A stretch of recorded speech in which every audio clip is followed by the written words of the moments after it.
Kryeministri Edi Rama ka reaguar sërish lidhur me kërkesën që qeveria i ka paraqitur gjykatës kushtetuese për pezullimin e ministres Belinda Balluku.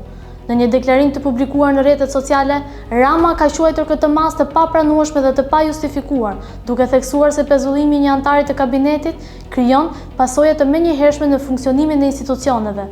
Sipas tij, një ministër i pezulluar nuk ka të drejtë të firmosë asnjë akt apo vendim, çka sjell automatikisht paralizimin e gjithë procesit të vendimarrjes në ministrinë përkatëse. Rama u ndal edhe te pasojat konkrete, duke sqaruar se një prej tyre është pezullimi i marrëveshjes për fluturimet ajrore me Kanadan, e cila nuk mund të procedohet pa nënshkrimin e ministres.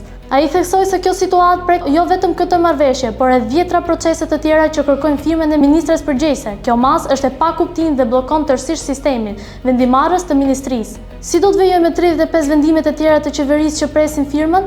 U shpreh kryeministri duke nënvizuar se qeveria po kërkon ndërhyrjen e gjykatës kushtetuese për të shmangur ngecjet institucionale dhe për të garantuar vazhdimsinë e punës së administratës.